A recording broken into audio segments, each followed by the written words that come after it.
Yani zamlar almış gidiyor. Hiç adamların kulakları sağır, hiç duymuyorlar. Markete, manava, hiçbir yere gidip bir şey alamazsın.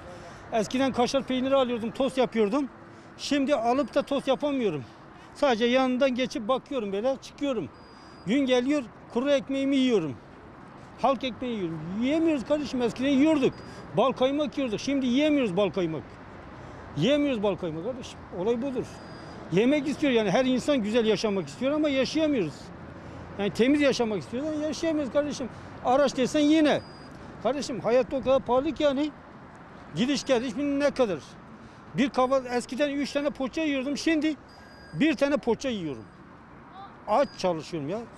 Yani sabah saat 7'de bir işbaşı yapıyorum. Saat 12'ye kadar bir poğaçayla götürüyorum. Koskoca adamız kardeşim. Kaç aydır yani hep zamlarla boğuşuyoruz. Zam, şuraya gidiyorsun zam, buraya gidiyorsun zam. Arabalar zam, şu zam, bu zam. Yani ne yapacağımızı şaşırdık ya. Zamın savunulacak bir tarafı yok. Ama şöyle de bir gerçek var. Bunu da göz ardı edemeyiz. Nedir o gerçek? Ülkenin mevcut durumuna bakacağız. Yani şimdi bunlar su yatmıyor, bu otobüsler, tramvay, metro, şu bu. Dolayısıyla başta bir zam varsa aşağıya doğru bütün her şeye zam yansıya yansıya gidiyor. Hani tıpkı askerlik gibi generalden ere doğru gidiyor işte. Burada yukarıda bir zam oluyor. Ta en ufak hücrelere kadar o zam işliyor.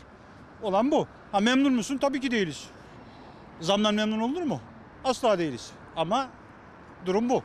Siyasetçilerin hepsi aynı yani. Her şey güzel olacak dedi. Pek bir şey değişmedi yani. Daha da kötüye gitti. Bugün ben 11 milyon veriyorum, metrobüse biniyorum. İade diyor, 1 lira bana geriye iade veriyor. İndi bindi oldu. Tamam, mazota benzin az ama dünyanın her yerinde geldi ama. Sadece Türkiye'de olan bir şey değil ki bu. Aşağı